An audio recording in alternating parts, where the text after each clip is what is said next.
This is an interview that was a little bit unexpected for me. I didn't know what to expect, but my interview with Manoj Prasad was very, very interesting. This guy goes into hospital systems and turns them around, sometimes not 3 years, sometimes it's like 6 to 8 days. He goes in and has to turn around all these deficiencies that are happening. Medicaid comes into these hospital systems and says, you're deficient in these areas. And then they say, we need some help. Manoj, can you come help us? And Manoj says, yeah, I'm on my way. And he does it. That is confidence. That is competence in that area. And he has gotten so good now that he turns these systems around and he comes in and then he leaves, right? He just comes in to help with this specific problem. How does he do it? We're going to find out in this interview. It's really, really insightful. It is perfect for the things that I want to teach my clients as well, as far as company culture and communication, as far as brand strategy and understanding how to communicate effectively with other people around you and how to help things turn around. This is it. Great secrets in here. Awesome gold. Let's go.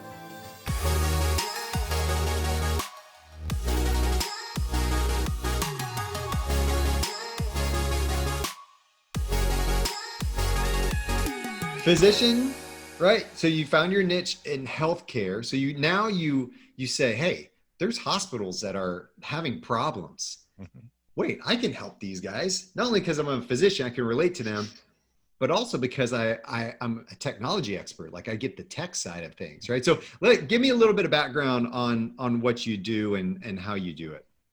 Absolutely. In fact, one thing I found consistently over the years is that almost all organizations that I've been invited into have the same kind of issues, and that is of not being aligned to the mission of the organization. And that's not for anybody's fault. Nobody's doing it with malice. It's just that they all speak different languages. Physicians have been trained in a certain way, so they speak a certain language in their minds. You can tell them the best things about business. They're not, accustomed to processing it as such. Similarly, the nurses have a certain kind of training. You need to be able to speak that language. Similarly, technologists, people in the labs, people in radiology, all of them have different languages. I've been fortunate that I've been exposed to all of that, and I'm able to align them together. Once they have that aha moment and they all understand that they're all working towards the same goal, excepting they were not aligned, we see magic. Yeah, I've seen a lot of that too in my business, right? Is that when I go into organizations as a brand strategist, brand is all about alignment, right? It's the three top principles of brand is differentiation, alignment, and consistency.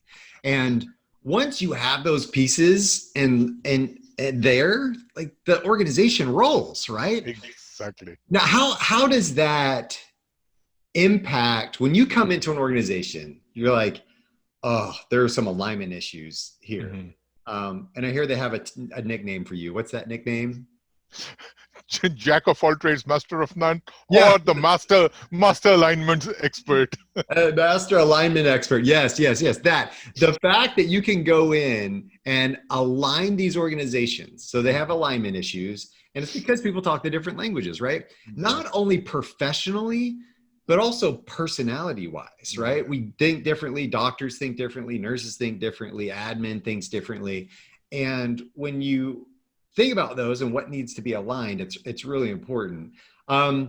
So taking all those things together, alignment issues that need to happen. What do you start with? Like when you go in, as you know, these hospitals may hire you as the temporary CEO, right? To come in and turn things around. What do you start with? Typically, when I go into an organization, excepting for a very few, most of them are in trouble, either in financial jeopardy or they have major issues with all their, different kinds of situation where they are not completely in sync with what the regulations are. So regulatory compliance is a huge thing. Typically, when I go in, Medicare has been there, giving them a warning that we'll shut you down in 23 days unless you do this. So I mean, literally have to go in and make that quick turnaround initially. And that actually helps in a way, because when the employees and other team members see you coming in with your sleeves rolled up and starting to move, they start to align around you a little bit.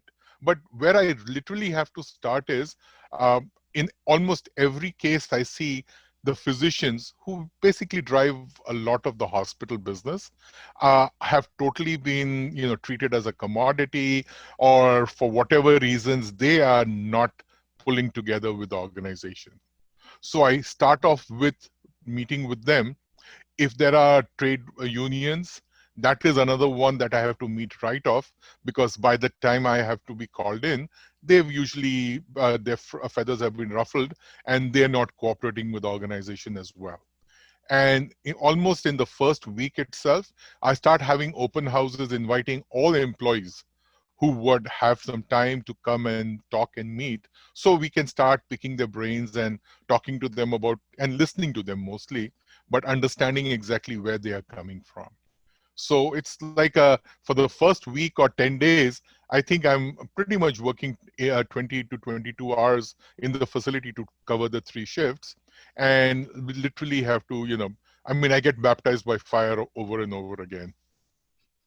Yeah, I bet you do. I can't imagine 23 days. Like, we're not talking, hey, you've got 3 years to turn this ship around. Yep.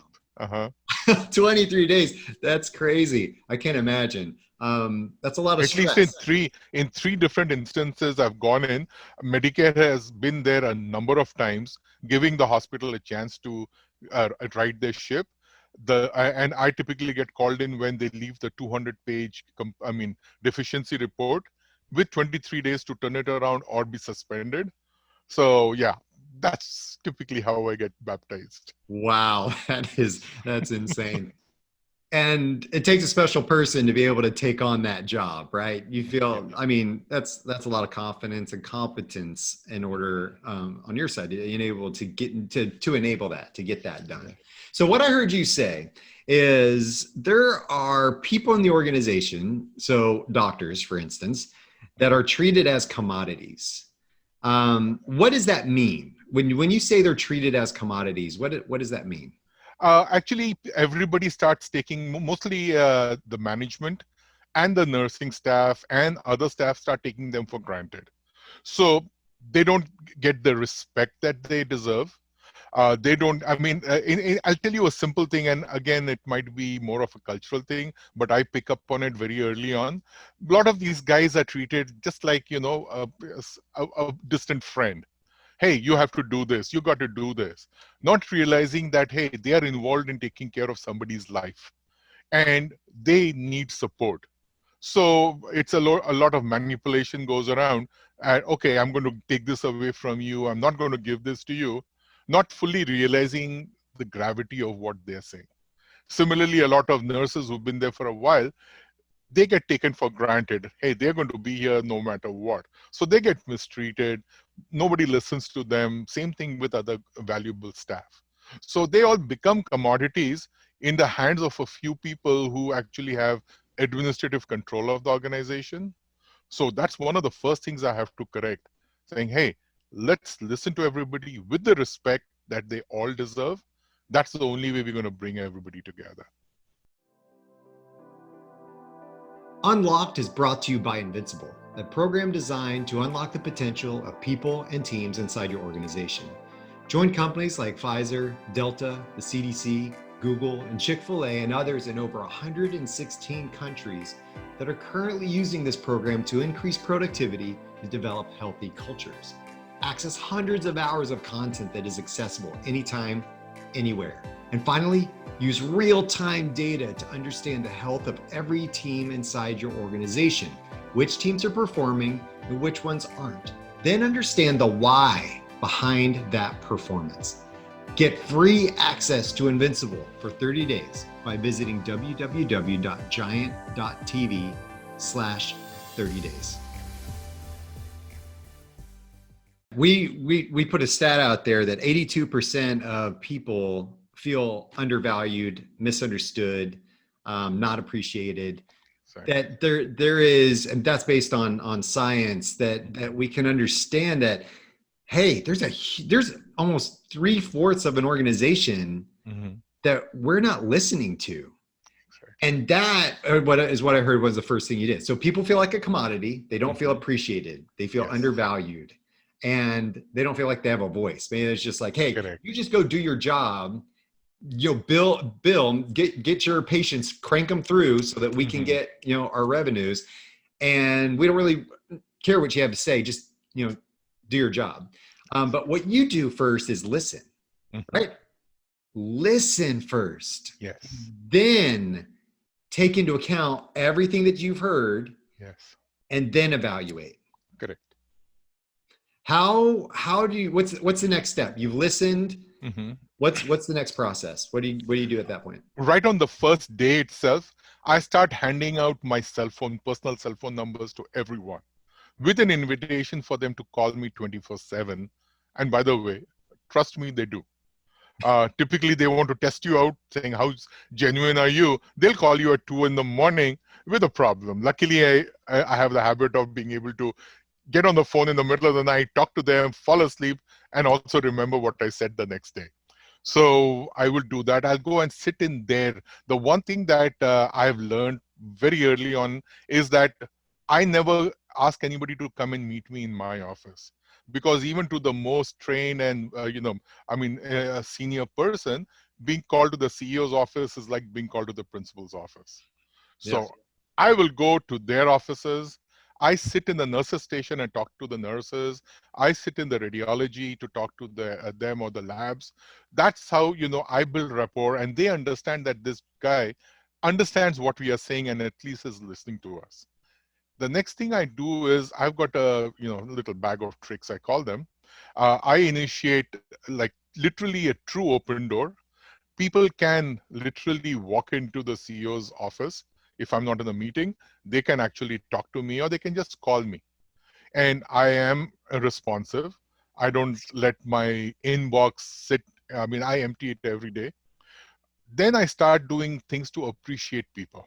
Once the actual fire is put out, I start doing things for appreciation. So it might be things like, in a multi-level hospital, how do I get the nurses to put in that extra effort for the patients? I start a competition. I call it lunch with the bunch, for example. Each floor, I usually use Press Ganey or something to measure patient satisfaction. That's broken down every month. And each month, whoever's the winner of different floors, I take that entire staff out to a steak dinner and appreciate them for what they do, and literally ask them, how did you do this? Now pretty soon you start getting everybody involved because it's a group effort. So the entire group gets engaged in doing this, and then they start telling the physicians, hey, when you leave the room, ask if they want their doors shut or what have you. So I start doing that. Then the second thing is when I round the entire facility myself without a whole bunch of folks. I just do it myself. I talk to patients and ask them how they're being treated. And anybody who stands out, I do that whole thing that, next morning, a gift certificate, balloons, and the works. I grab their manager and we go to the patient right on the floor and appreciate them. This kind of stuff actually starts taking on, everybody starts wanting to be there, and other kinds of competitive things where end result is everybody's working towards providing better care. So that actually pays off in a big way. It also pays off financially because, for example, I'll tell you, in a hospital, the biggest mistake most facilities make is, and that's why they lose a lot of money, is they hire the least qualified or educated person in the front office as the registration person, who's not vested in getting everything right. So all the hard work that the people do in the back end, the billing is wrong because they got the wrong information. So I create vertical teams where the front and everybody is together, and these teams, whoever does the best every month, they get rewarded. So I have got a whole bunch of these kinds of things, which makes a tremendous difference.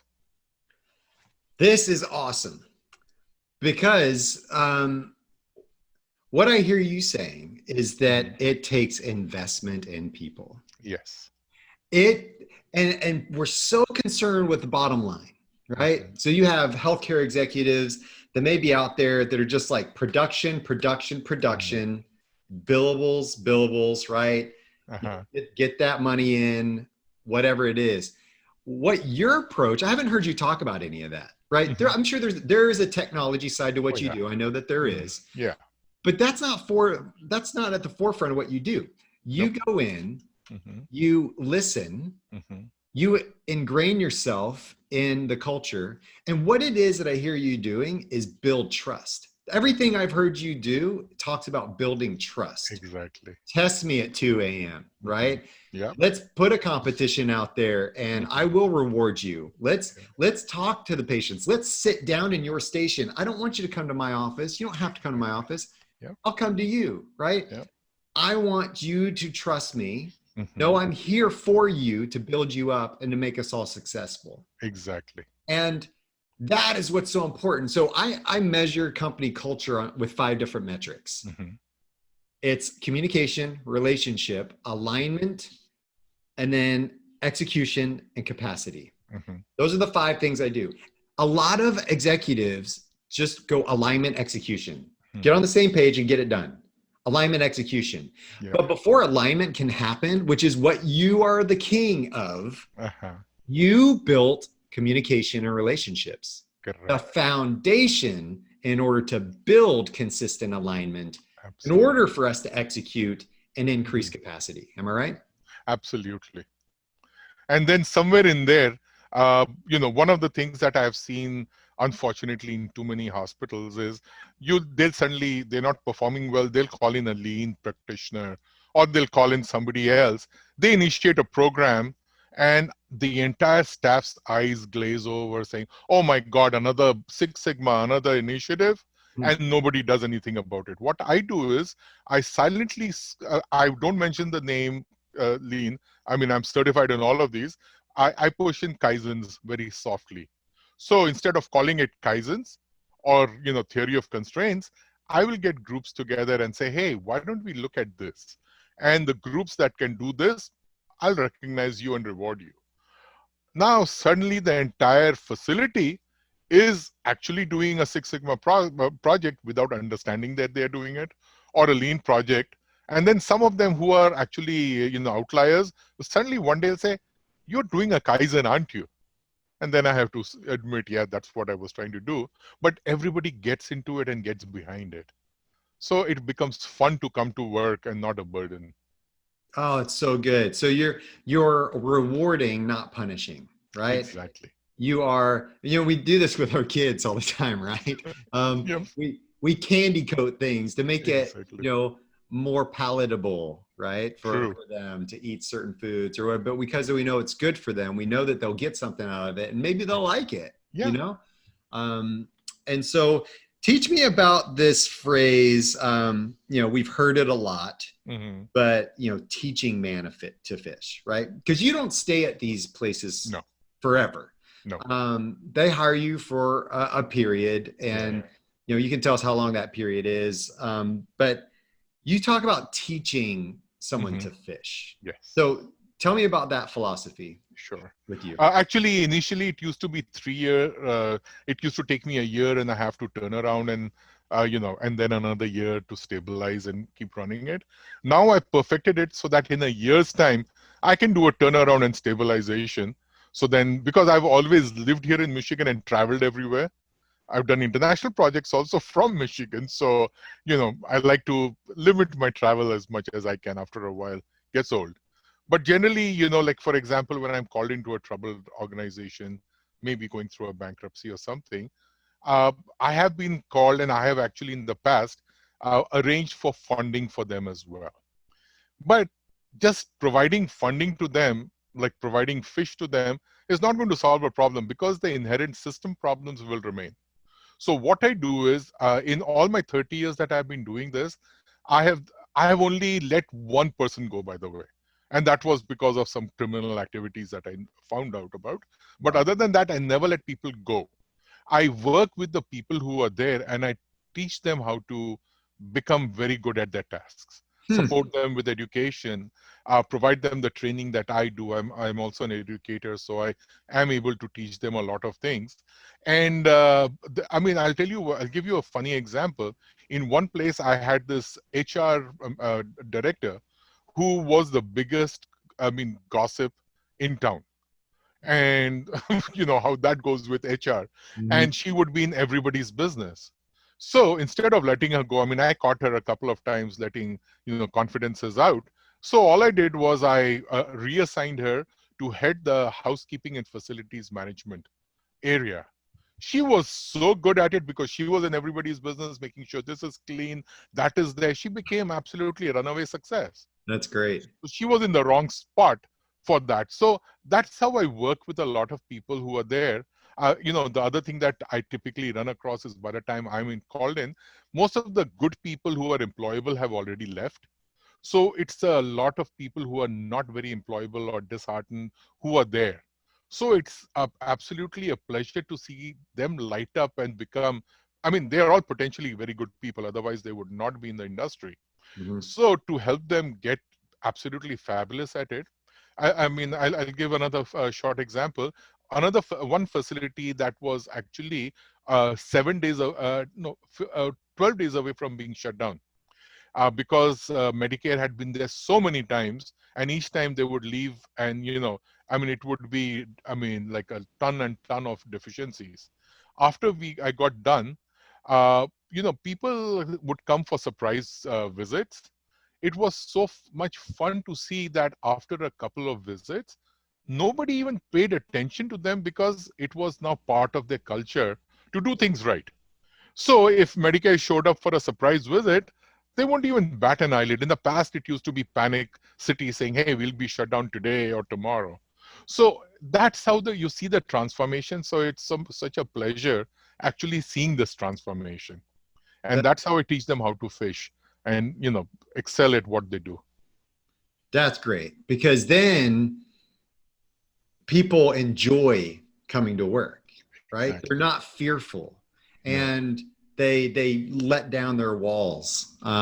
They're more open. They leave work happier. Their home lives are better. And I always talk about your brand being your reputation, what other people say about you when you're not around. A lot of people talk about brand from an external standpoint, from the marketing standpoint.